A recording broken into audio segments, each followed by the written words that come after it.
दोस्तों पिछले कुछ सालों से भारतीय क्रिकेट टीम में ज्यादातर खिलाड़ी छोटे शहरों और कस्बों से ज्यादा आए हैं। और जब वो टीम में चुने जाते हैं तो अंग्रेजी में उनका बोलना बहुत तंग या मुश्किल होता है।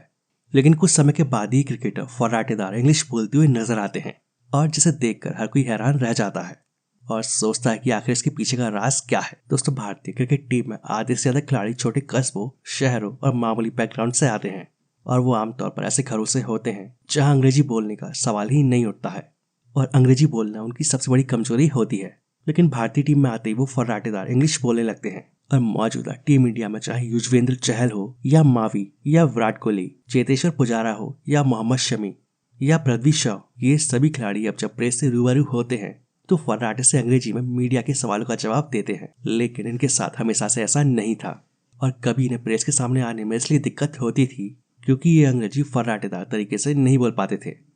और मैचों के दौरान जब कमेंटेटर्स उनकी रिएक्शन लेते हैं तो वो बगैर किसी झिझक के आराम से अंग्रेजी में जवाब देते हैं और इससे किसी को यह अंदाजा भी नहीं हो पाता कि वो अपने करियर की शुरुआत में इस भाषा में बहुत तंग थे और अंग्रेजी बोलने में उन्हें झिझक होती थी। ऐसे ही जब कपिल देव भारतीय क्रिकेट टीम में आए थे तो लंबे समय तक इंटरनेशनल दौरों में मीडिया से बात करने के दौरान अंग्रेजी की झिझक का सामना करना पड़ा था। लेकिन फिर उन्होंने इसके लिए बाकायदा एक प्राइवेट ट्यूटर लगवाया था और 2.5-3 दशक पहले तक छोटे शहरों या मामूली बैकग्राउंड से नेशनल टीम में आने वाले खिलाड़ियों के लिए अंग्रेजी भाषा एक बड़ा हुआ होती थी और उन्हें सबसे ज्यादा डर यही लगता था कि वो प्रेस कॉन्फ्रेंस का सामना कैसे करेंगे। लेकिन अब टाइम बदल चुका है और अब ऐसा नहीं होता है। दोस्तों उमेश यादव और हार्दिक पांड्या जैसे क्रिकेटर जब टीम इंडिया में सेलेक्ट किए गए थे तो उन्हें इंग्लिश से इस कदर डर लगता था कि वो प्रेस कॉन्फ्रेंस और रिपोर्टर से बात करने से कन्नी काटते थे। उन्हें लगता था कि उनसे कहीं इंग्लिश में सवाल ना पूछ लिया जाए। और मौजूदा भारतीय क्रिकेट टीम या पिछले 10-15 सालों की भारतीय क्रिकेट टीम में तमाम ऐसे खिलाड़ी आए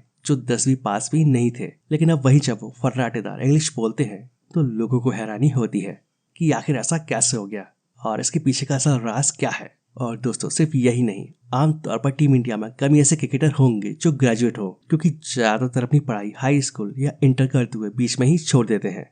दरअसल बीसीसीआई यानी कि भारतीय क्रिकेट कंट्रोल बोर्ड पिछले कुछ सालों से इस पहलू पर खास ध्यान देता आ रहा है और वो ऐसे सभी क्रिकेटरों की पर्सनालिटी डेवलपमेंट और इंग्लिश स्पीकिंग के सेशन आयोजित करता है और उन्हें इसके लिए दौर पर भी कोच उपलब्ध कराए जाते हैं और साथ ही फोन के जरिए भी इंग्लिश स्पीकिंग सुधारने में मदद की जाती है। बीसीसीआई इस बात पर खास ध्यान देता है कि टीम इंडिया में जिन क्रिकेटरों का चयन किया जा रहा है वो न केवल अच्छी तरह से इंग्लिश बोल पाएं बल्कि उनका पर्सनालिटी डेवलपमेंट भी हो, क्योंकि बीसीसीआई का मानना है कि भारतीय क्रिकेटरों को मीडिया ब्रीफिंग के अलावा विदेशी दौरों में लोगों से मिलना जुलना होता है और कई तरह के समारोह में हिस्सा लेना होता है और लिहाजा अंग्रेजी भाषा में अच्छा होना उनकी पर्सनालिटी और सेल्फ कॉन्फिडेंस को बेहतर करेगा। ऐसे ही दोस्तों MS धोनी जब टीम इंडिया में आए थे तो उन्हें अंग्रेजी बोलने में समस्या होती थी, लेकिन जल्दी उन्होंने इसे दूर कर लिया। वीरेंद्र सहवाग और प्रवीण कुमार जैसे क्रिकेटर तो लंबे समय तक प्रेस कॉन्फ्रेंस में जाने से बचते थे और अगर वो जवाब देते भी थे तो हिंदी में देते थे और बीसीसीआई का इंटरप्रेटर या मैनेजर उन्हें बताता था कि सवाल में क्या पूछा गया है और प्रवीण कुमार तो अक्सर राहुल द्रविड़ को खुद के बदले आगे कर देते थे। दोस्तों बीसीसीआई सिर्फ क्रिकेटर को ही नहीं बल्कि अंपायरों के लिए भी पिछले कुछ सालों से इंग्लिश लैंग्वेज प्रोग्राम शुरू किया है ताकि अंग्रेजी भाषा में उनकी बातचीत का स्तर सुधर सके और वो इंटरनेशनल प्लेयर्स के साथ इंटरेक्ट कर सके। और पहली बार अंपायरों के लिए बीसीसीआई ने साल 2015 में ऐसा कोर्स शुरू किया था और अंपायरों को इंग्लिश सिखाने के लिए बीसीसीआई ने जो कोर्स शुरू किया था वो 5 दिन का था और इसमें अंपायरों को कई बैचों में बांटा गया था और इस कोर्स को बीसीसीआई ने इंटरनेशनल क्रिकेट काउंसिल के साथ ब्रिटिश काउंसिल की मदद से तैयार किया था। और दोस्तों ऐसा नहीं है कि टीम इंडिया में जो क्रिकेटर आते हैं यानी जिन्हें इंग्लिश बोलना नहीं आती है वो जादू से इंग्लिश बोलना सीख जाते हैं, बल्कि वो भी मेहनत करते हैं तब जाकर वो इतनी अच्छे से इंग्लिश बोल पाते हैं।